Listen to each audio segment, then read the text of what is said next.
ஆண்டவர் இயேசு கிறிஸ்துவில் என் பிரியமானவர்களே, நம் அன்றாட வாழ்க்கையில் முக்கியமானவற்றை விட்டுவிட்டு முக்கியமல்லாதவற்றிற்கு முதலிடம் கொடுத்து குழப்பத்தை உண்டு பண்ணுகிறோம்.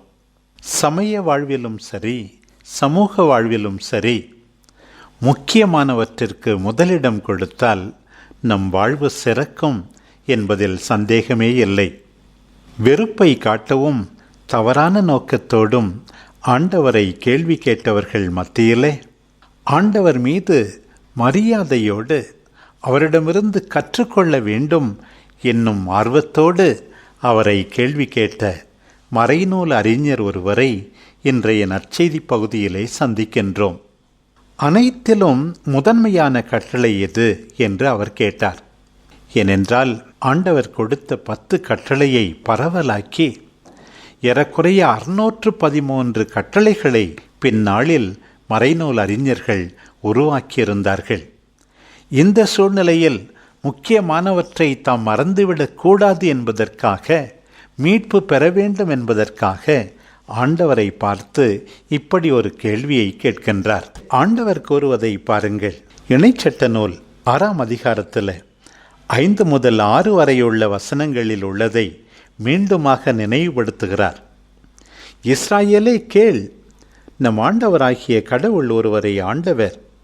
உன் முழு இதயத்தோடும் முழு உள்ளத்தோடும் முழு மனத்தோடும் முழு ஆற்றலோடும் உன் ஆண்டவராகிய கடவுளிடம் அன்பு கூர்வாயாக. இது முதன்மையான கட்டளை. லேவியருக்கு எழுதிய திருமுகம் 19ஆம் அதிகாரம் 18வது வசனத்திலே உள்ளதை ஆண்டவர் இத்தோடு இணைத்து சொல்லுகிறார். உன்மீது நீ அன்பு கூறுவது போல் உனக்கு அடுத்திருப்பவர் மீதும் அன்பு கூர்வாயாக. இவற்றை விட மேலான கட்டளை வேறு எதுவும் இல்லை என்றார். சதுசேயர்களுக்கு ஆண்டவர் நன்கு பதில் கூறிக்கொண்டிருந்ததை கண்டு ஆண்டவரிடம் வந்தவன் இப்போது தன்னிடமும் நன்கு பதில் கூறியதை கண்டு மகிழ்ந்து, நன்று போதகரே, கடவுள் ஒருவரே, அவரை தவிர வேறு ஒரு கடவுள் இல்லை என்று நீர் கூறியது உண்மையே. அவரிடம் முழு இதயத்தோடும் முழு அறிவோடும் முழு ஆற்றலோடும் அன்பு செலுத்துவதும், தன்னிடம் அன்பு கொள்வது போல் அடுத்திருப்பவரிடம் அன்பு செலுத்துவதும் எரிபலிகளையும் வேறு பலிகளையும் விட மேலானது என்று கூறுகின்றார். ஆண்டவர் சொன்னதை புரிந்து கொண்டார், அதை ஆமோதிக்கிறார், அதை ஏற்றுக்கொண்டு நடக்க ஆசிக்கின்றார். திருப்பாடல் 51 16 முதல் 17 வரையுள்ள வசனங்கள். எசையா இறைவாக்கினர் 1ஆம் அதிகாரம் 10 முதல் 17 வரையுள்ள இறைவசனங்கள் அனைத்துமே கடவுள் நம்பிக்கை வெறும் சடங்குகளிலும் சம்பிரதாயங்களிலும் அடங்குவதில்லை, உண்மையாகவே ஆண்டவருக்கு முதலிடம் கொடுத்து அடுத்தவருக்கு நல்லது செய்வதில்தான் அடங்கியிருக்கிறது என்பதை எடுத்துரைக்கிறது. ஆண்டவரின் பதிலை கேட்டவர் ஆண்டவரை முதலிடத்தில் வைப்பதுதான், அடுத்திருப்பவருக்கு நல்லது செய்வதுதான் எரிபலிகளையும் வேறு பலிகளையும் விட மேலானது என்று உணர்ந்து அறிவுத்திறனோடு பதிலளித்த போது அவர் இறை ஆட்சியின் என்று தொலைவில் இல்லை என்று ஆண்டவர் உரைக்கின்றார். You are not the centre of the universe. உலகத்தின் நடுநாயகன் நீ அல்ல, ஆண்டவர்தான். ஆண்டவருக்கு அடுத்தவர்கள். நம் ஆண்டவர் இயேசு அன்பு கட்டளையை போதித்தார், அதை வாழ்ந்து காட்டினார். முழு இதயத்தோடு உள்ளத்தோடு மனத்தோடு ஆற்றலோடு தந்தையாம் இறைவனை அன்பு செய்தார். நாம் பாவிகளாய் இருந்த நிலையிலும் நமக்காக உயிரை கொடுத்து நம்மை அன்பு செய்தார். அவர் இவ்வுலகை விட்டு பிரியும் முன் தந்தையின் விருப்பத்தை நிறைவேற்றுவதையே தன் உணவாக கொண்டிருந்த அவர், நான் உங்களை அன்பு செய்தது போல நீங்களும் ஒருவரை ஒருவர் அன்பு செய்யுங்கள் என்று உரைத்தார். பிரியமானவர்களே, நம் ஆண்டவராகிய கடவுள் ஒருவரே ஆண்டவர் என்பதை உணர்ந்து அவரை அன்பு செய்கிறோமா? இன்றைக்கு ஒருவேளை நாம் ஒவ்வொருவரும் பல்வேறு தெய்வங்களை கொண்டிராமல் இருக்கலாம்.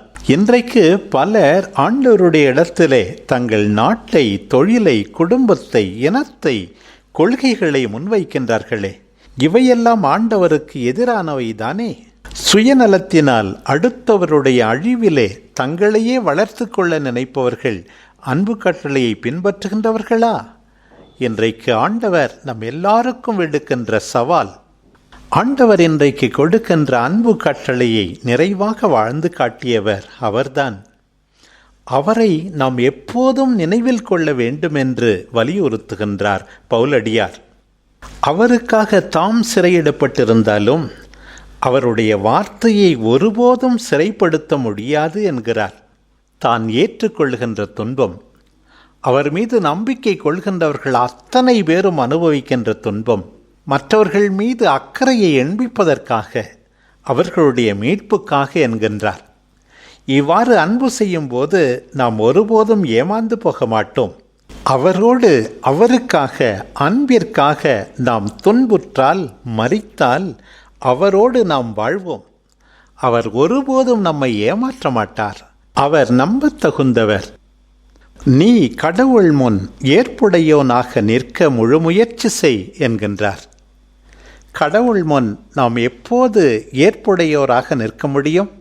மத்தேயு நற்செய்தி 25ஆம் அதிகாரத்தில் வாசிக்கின்றோமே, தேவையில் இருக்கின்ற நம்முடைய சகோதர சகோதரிகளை உற்று பார்த்து கனிவுடன் அவர்களுடைய தேவைகளை புரிந்து கொண்டு அவர்களுடைய துயர் துடைக்க நாம் ஏதாவது செய்யும்போது, ஏனென்றால் சின்னஞ்சிறிய என் சகோதர சகோதரிகளுக்கு இவற்றை நீங்கள் செய்த போதெல்லாம் நீங்கள் எனக்கே செய்தீர்கள் என்று சொல்லும் ஆண்டவரை எதிர்கொள்ள நாம் தகுதி பெறுமாறு வாழ்வோம்.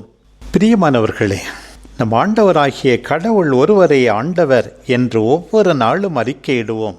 அரைகுறையாக அவரை அன்பு செய்யாமல், அநீதியோடு பாவத்தோடு சமரசம் செய்து கொள்ளாமல், முழு இதயத்தோடும் உள்ளத்தோடும் மனத்தோடும் ஆற்றலோடும் அவரை அன்பு செய்வோம்.